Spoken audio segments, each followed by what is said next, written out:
uretse kuba afatwa nk'inkingi ya mwamba by'umwihariko mu bijyanye na martial art ndetse no gukina filimi. Jackie Chan nawe ni umwe mu basitari bamamaye ndetse bakambuka imipaka bagaturuka muri Aziya bakagera muri Afurika no muri Amerika muri rusange. Wigeze wibaza uko umuntu avuka mu bukene agakurira mu buzima bubabaje ndetse agakurira mu buzima bwa gikene muri rusange, ariko nyuma bikaza kurangira avuyemo umwe mu basitari isi yose yifuza? Uyu munsi tugiye kureba amateka ya Jackie Chan, umugabo wagaragaje ko imirimo ikomeye ndetse na discipline n'ubwenge bishobora guhindura ubuzima, ugahinduka umukire ndetse n'ikirangirire ukaba umusitari ku rwego rw'isi yose. Mbere yo gutangira, jya muri YouTube search yawe wandikemo Dani Official Docs, maze ubundi channel ibuze urareba video iriho, urakanda subscribe kuri no kunzogera ndetse utange n'igitekerezo urebe n'izindi video twagiye dukora muri rusange.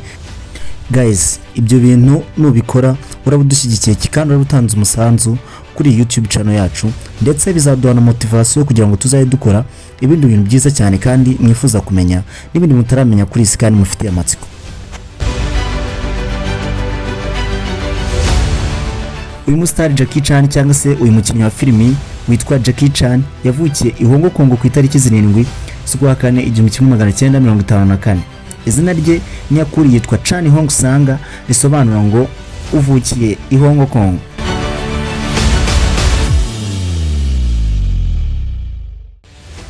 Ababyeyi b'umusitari cyangwa se ba Jackie Chan ntabwo bari bafite amikoro ahagije ndetse barabakene kuko bakoraga imirimo ivunanye yo mu rugo. Jackie yakuze akurira mu buzima butari bworoshye ndetse yari umwana udatuje ndetse ukunda kurwana, ugira n'akavuyo gahagije, ukunda kugorana mu bijyanye n'imyitwarire.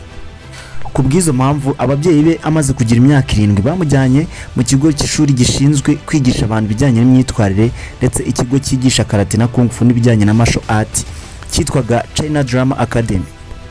Ageze muri iryo shuri tuvuga ko ari nkaho ryamuhinduriye ubuzima, yagize atangira kwiga ibijyanye n'imirwanire martial arts ndetse yiga kubyina, yiga n'ibindi byinshi cyane birimo na discipline, kuko nko muri iryo shuri yakoraga ikosa uhanishwaga ibihano biremereye ndetse bikakaye, byatumye uyu mwana akura neza cyane rwose afite discipline ikabije cyane. Dore ko uyu mustari Jackie Chan cyangwa se uyu mukinnyi wa filime yaje kwinjira mu bijyanye no gukina amafilime ndetse abitangira akiri muto cyane. Jackie Chan akiri muto yatangiye kugaragara muri filime nk'umukinnyi muto cyangwa se extra, ndetse cyangwa se muri make nk'umukinnyi ukora ibijyanye na stunt. Yakinnye muri filime nyinshi zitandukanye zakinwe n'umustari cyane muzi mwese nka Bruce Lee, ariko yakiniraga inyuma hahandi aba ari mu kivungi cy'abantu utamenya ko ari we. Nyuma y'urupfu rwa Bruce Lee, abakinaga filimi cyangwa se abakoraga filimi bashatse uwo bashyira mu mwanya wa Bruce Lee cyangwa se uwamusimbura, bagerageza gushyiramo Jackie Chan muri uwo mwanya ariko ntibyagenda neza. Aniho Jackie Chan yahise afata umwanzuro ndetse n'icyemezo gikomeye cyo kureka kwigana Bruce Lee, akina style ye bwite ari nayo yamugize icyamamare ndetse kugeza na n'ubu akaba ari umukinnyi wa filime ndetse w'ibihe byose. Dore zimwe muri filime zamugize ikirangirire ndetse zikamugiza n'umusitari muri Aziya yose ndetse akambuka imipaka akagira no muri Amerika, arizo izi ngizi tugiye kureba muri aka kanya.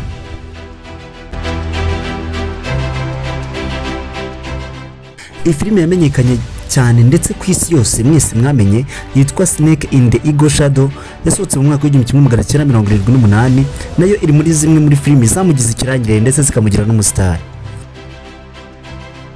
Hakaza n'indi filime ku mwanya wa kabiri yitwa Drunken Master, yasohotse mu 1978, nayo ni imwe muri filime zamuhinduye icyamamare ndetse zikanamwamamariza izina kugeza ubwo avuye muri Aziya akagira ku mugabane wa Amerika ndetse no muri Afurika muri rusange. Abanyarwanda babizi batangiye kureba filime kera. Izi filime ni zimwe muri filime bakunze cyane rwose. Gusa nubwo izi filime zamugize icyamamare ntabwo zigeze zimuhemba amafaranga ahagije cyangwa se ngo zitume ahindurirwa ubuzima cyangwa se ngo bumukire, ahubwo zatumye abicyamamare ndetse agahabwa n'akazi keza ko gukinira mu yandi mafilime arenze nko muri Hollywood cyangwa se muri Leta Zunze Ubumwe za Amerika. Reka turebere hamwe rero filime nziza cyane yakinnye zikamuha amafaranga menshi, amuha ububasha bwo kwitwa umugwizatungo ndetse bimuha uburenganzira bwo kwitwa umukire cyane muri Aziya mu bijyanye na sinema, ndetse akaba aribyo tugiye kubona muri aka kanya.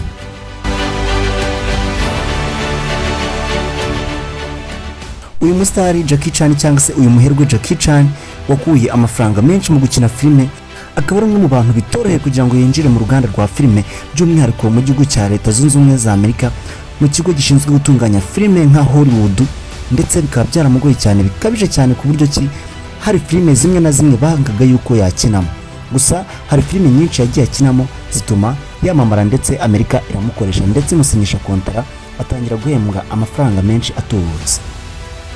Filime za mbere yakinnye akiniye muri Amerika ntizigeze zikundwa, yagarutse muri Hong Kong akomeza kuba uwa mbere ndetse akomeza no kuba ufite izina rya mbere kurusha abandi bose, bityo akomeza kwiyegurira imitima y'abatuye isi, bityo natwe tuza kwisanga tumukunda. Dore zimwe muri filime yakiniye muri Leta Zunze Ubumwe za Amerika zigatuma yamamara ndetse akaba umusitari kurenza izindi filime zose yakinnye. Urugero nk'iyi filime yitwa Rambo in the Bronx yakinwe mu 1995. Iyi nayo ni imwe muri filime zakunzwe cyane ku rwego rw'isi yose ndetse abantu barayikunda, inamwinjiriza akayabo k'amafaranga menshi, inatuma izina rye ryaguka mbese riramenyekana ku isi yose. Ndetse kampani nyinshi zikinisha amafilimi zitangira kumurwanira n'abaproducer bashaka kumusinyisha amakontara, mbese ntiwamenya kuko yaratangiye kuba icyamamare. Indi filime yamugize icyamamare ndetse igatuma yamamara ku isi yose yitwa Rush Hour, yakinwe mu 1998 yakoranye na Chris Tucker.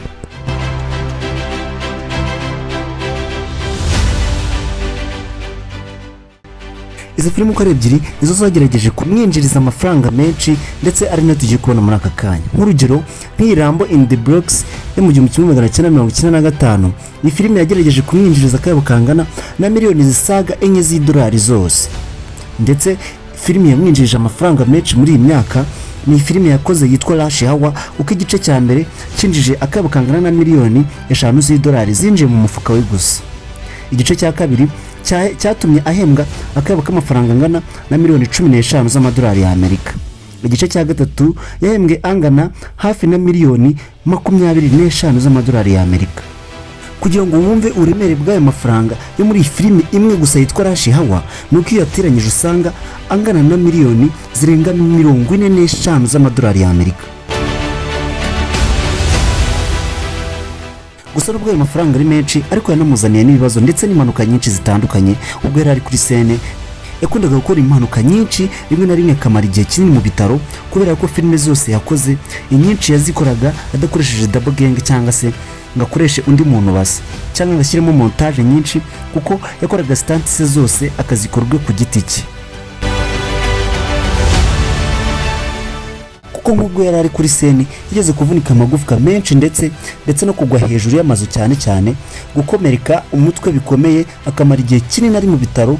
Rimwe na rimwe filime zigaragara ku gihe kirekire zigasohoka hashize imyaka myinshi.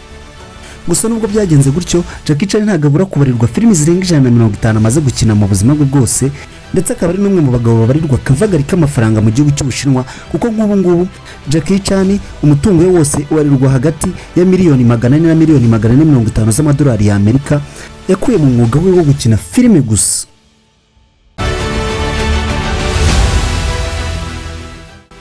Ni nadusoreje ikiganiro twari twabateguriye kivuga ku makuru yerekeye ibyerekeranye na Jackie ndetse n'uyu musitari mwese mwamenye nka Jackie Chan. Njye mwari muri kumwe, nitwa Dani. Icyo musabwa ni ugukanda subscribe kugira ngo mudushyigikire turusheho kubakorera byiza, kandi Imana ikomeze ubahe umugisha, ibahe n'amafaranga menshi. Ciao ciao.